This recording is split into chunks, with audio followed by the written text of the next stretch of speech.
Friend, welcome to our channel. তো চলে আসলাম আর একটা নতুন জব আপডেট নিয়ে। তো এই মুহূর্তে আপনারা কিন্তু থাম্বেল দেখে বুঝে গিয়েছেন যে আজকের জব আপডেটটা সেটা হলো কিন্তু রাজ্যের যে উচ্চ মাধ্যমিক পাশে ডিএম অফিসে কিন্তু নিয়োগ করা শুরু হয়েছে, যেখানে কিন্তু আপনাদেরকে বেতন দেওয়া হবে 23,000 টাকা, কিন্তু আপনাদেরকে বেতন দেওয়া হবে। তা বিস্তারিত কিন্তু আজ জেনে নেবো। এই যে নোটিশটা ডিএম অফিস থেকে যেটা পাবলিশড হয়েছে, এই নোটিফিকেশানে কি বলছে যাবতীয় কিন্তু এ টু জেড এই ভিডিওতে জেনে নেবো। সেই জন্য আপনাদের কাছে রিকোয়েস্ট করবো ভিডিওটি প্রথম থেকে শেষ অবধি দেখার জন্য। তা চলুন আজকে শুরু করি আজকের নতুন ভিডিও। তো শুনুন, তার আগে দেখে নিন যে এই যে নোটিফিকেশানটা, এটা কিন্তু পাবলিশ করা হয়েছে 5/1/2024 কিন্তু এটাকে কিন্তু পাবলিশ করা হয়েছে যে ডিএম অফিস অর্থাৎ গভর্নমেন্ট অফ ওয়েস্ট বেঙ্গলের তরফ থেকে। তো এখানে দেখুন সাধারণত কিন্তু তিনখানা পদে কিন্তু এখানে নিয়োগ করা হচ্ছে। তিনটে পদে কিন্তু এখানে সাধারণত নিয়োগ করা হচ্ছে। হ্যাঁ, তিনটে পদেই, যেখানে কিন্তু প্রথম পদটা হচ্ছে কাউন্সিলর পদে কিন্তু এখানে নিয়োগ করা হচ্ছে। তারপরে হাউস ফাদার, এর পরের যে অপশানটা আছে সেটা হচ্ছে যে প্যারামেডিক্যাল স্টাফ। এই যে তিনটি পদে কিন্তু এখানে সাধারণত নিয়োগ করা হচ্ছে, যেখানে কিন্তু আপনারা যে কাউন্সিল পদে এখানে কিন্তু ফিমেল আর মেল এখানে কিন্তু সবাই কিন্তু আপনারা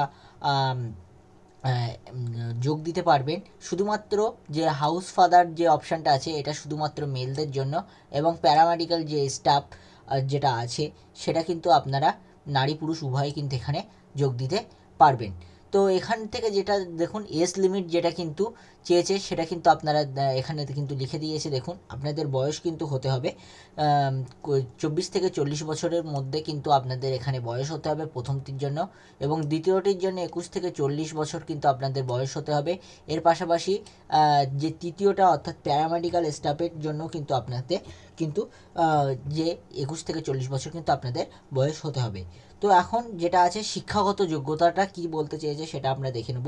যেখানে কাউন্সিল পদে আপনাদের কিন্তু যেখানে শিক্ষাগত যোগ্যতা চাওয়া হয়েছে, যে কোনো ইউনিভার্সিটি থেকে আপনারা যদি স্নাতক পাশ করে থাকেন, অর্থাৎ গ্র্যাজুয়েট বা পোস্ট গ্র্যাজুয়েট যদি আপনারা পাশ করে থাকেন, আর আপনাদের যদি বয়স 24 থেকে 40 বছরের মধ্যে হয়ে থাকে, তাহলে কিন্তু আপনারা এই যে কাউন্সিলর পদের জন্য এখানে কিন্তু আপনারা আবেদন করতে পারবেন। যেখানে কিন্তু আপনাদের কিন্তু বেতন রাখা হয়েছে, দেখতে পাচ্ছেন 23,170 টাকা, যেখানে কিন্তু আপনাদের বেতন রাখা হয়েছে। তো এছাড়াও আপনাদের যাদের হাউস ফাদার পদের জন্য অ্যাপ্লিকেশন করতে চান, যেখানে কিন্তু প্রার্থীদের কিন্তু আপনাদের যে কোনো একটা স্বীকৃত বোর্ড থেকে কিন্তু আপনাদের শুধুমাত্র এইচএস পাস অর্থাৎ উচ্চ মাধ্যমিক পাস থাকলে কিন্তু এখানে আপনারা আবেদন করতে পারবেন।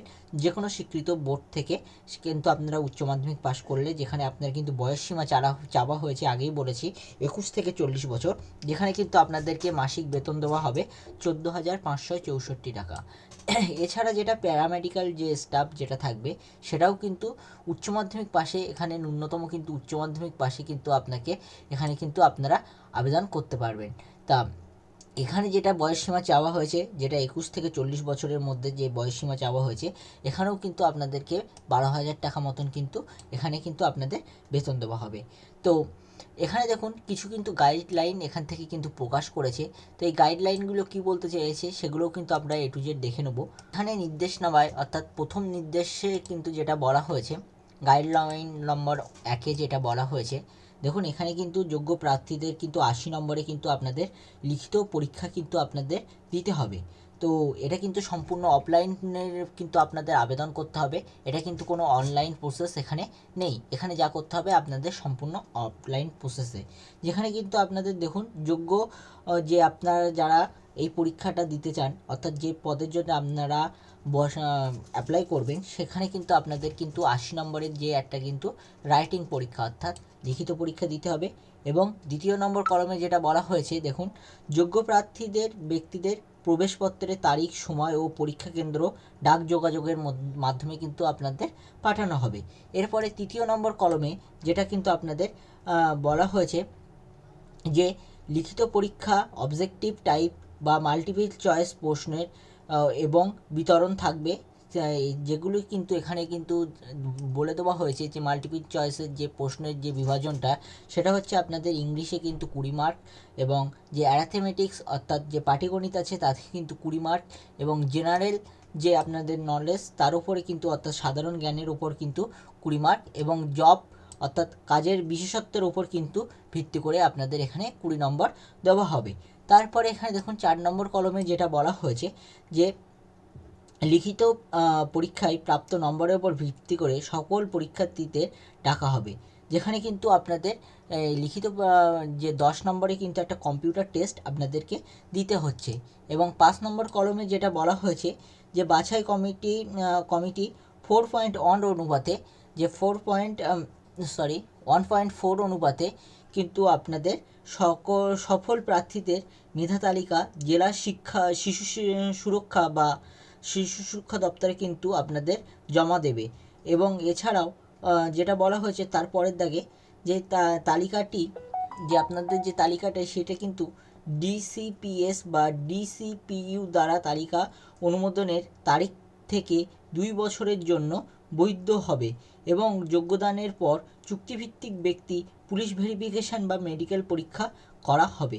এরপরের এতে যেটা বলা হচ্ছে দেখুন যে লিখিত ও কম্পিউটার ভিত্তিক পরীক্ষার অংশগ্রহণের জন্য কোনো কিন্তু টিএ বা ডিএ গ্রহণযোগ্য নয়। যদি কোনো পর্যায়ে প্রবেশপত্রে ইস্যু করার পর কোনো প্রার্থীর বিজ্ঞানের পরিপ্রেক্ষিতে পরীক্ষার ভিত্তির জন্য অযোগ্য বলে প্রমাণিত হয়, তাহলে কিন্তু তার পরীক্ষা কিন্তু বাতিল করে দেওয়া হবে। এদিকে এছাড়াও আপনারা যদি সর্বশেষ যদি আপনারা এখানে দেখতে চান, যেখানে কিন্তু আপনাদেরকে বলে দেওয়া হয়েছে আপনারা যে আবেদনটি করবেন সেটা কিন্তু আপনাদের যেটা করতে হবে 5 নম্বর ডাক টিকিটের সহযোগে এই যে আবেদন ফর্মটা নিচেই কিন্তু দেওয়া আছে। তো এই আবেদন ফর্মটা অবশ্যই আপনাদের কিন্তু আমাদের যে অফিসিয়াল যে হোয়াটসঅ্যাপ গ্রুপ আছে সেখান থেকে আপনারা পেয়ে যাবেন, যেটাকে কিন্তু 5 টাকা বা 2 টাকার যে ডাক টিকিটের সহযোগে কিন্তু আপনাকে খামে পুরে কিন্তু আপনাকে জমা করতে হবে। তা কোথায় জমা করতে হবে যে যেটা কিন্তু এখানে বলে দেওয়া হয়েছে যে একদম লাস্টে কিন্তু আপনাদের বলা হয়েছে যে জেলা সুরক্ষা ইউনিট বা যে সমস্ত যে শিশু কল্যাণ যে দপ্তর আছে সেই দপ্তরে কিন্তু ড্রপ বক্স থাকবে।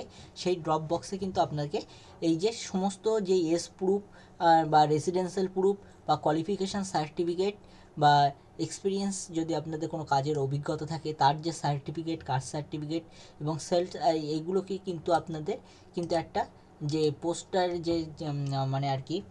যে স্ট্যাম্প হয় সেই স্ট্যাম্প লাগিয়ে কিন্তু খামের সহযোগে কিন্তু আপনাদের এই ড্রপ বক্সে জমা করা হবে।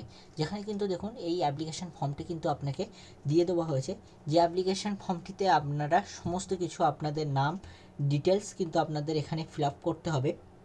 ফিল আপ করে কিন্তু আপনাদের এটাকে কিন্তু জমা দিতে হবে। যেখানে দেখুন প্রথমে কিন্তু আপনাদের এখানে 1 কপি কিন্তু কালার ফটো কিন্তু আপনাদের সাবমিট করতে হবে। কালার ফটো এখানে বসিয়ে নেওয়ার পর এখানে আপনার কিন্তু নাম, বাবার নাম, অ্যাড্রেস এবং permanent address, present address, email ID, phone নম্বর এবং আপনাদের যে কোয়ালিফিকেশানটা আছে, এক কথায় পুরো এটা কিন্তু আপনাকে ভালোভাবে ফিল আপ করতে হবে। তা নিচে কিন্তু দেখুন এখানে কিন্তু যদি ওয়ার্ক এক্সপিরিয়েন্স থাকে সেক্ষেত্রে আপনারা এটাকে কিন্তু ফিল আপ করতে পারেন কাজের অভিজ্ঞতা থাকলে, না হলে এটাকে আপনারা কিন্তু ছেড়ে দিতে পারেন। তো এখানে কিন্তু একটা কিন্তু ডিক্লারেশান কিন্তু আপনাদের দিয়ে দিয়েছে, যদি আপনারা এখান থেকে যে ফর্মগুলো আপনারা ফিল আপ করবেন, যেগুলো আপনার সাথে কিন্তু প্রমাণপত্র যেগুলো দেবেন সেগুলো যদি ভুল প্রমাণিত হয় সেগুলো কিন্তু ক্যান্সেল করে দেওয়া হবে। এরপরে কিন্তু এখানে দেখুন নিচে যেটা আছে সেটা কিন্তু আপনাকে ফুল সিগনেচার করতে হবে। এখানে কিন্তু প্লেস এবং ডেট বসাবেন, যেদিন জমা দেবেন সেই দিনের তারিখটাই এখানে বসানোর চেষ্টা করবেন। সেটা বসিয়ে দেওয়ার পরে আপনাদের সমস্ত ডকুমেন্টস কিন্তু সেলফ অ্যাটেস্টেড করে যে আপনাদের রাজ্যের যে শিশু কল্যাণ দপ্তর আছে সেখানে কিন্তু সেই ড্রপ বক্সে কিন্তু যে পোস্ট টিকিট মেরে কিন্তু আপনাদেরকে জমা করে দিয়ে আসতে হবে। তা আশা করি এই ছোটো আপডেটটা আপনাদের ভালো লেগে থাকবে। তা ভিডিওটি প্রথম থেকে শেষ অবধি দেখার জন্য আপনাদের জানাই অসংখ্য ধন্যবাদ প্রীতম ইলেকট্রোটেক চ্যানেলের পক্ষ থেকে। ধন্যবাদ।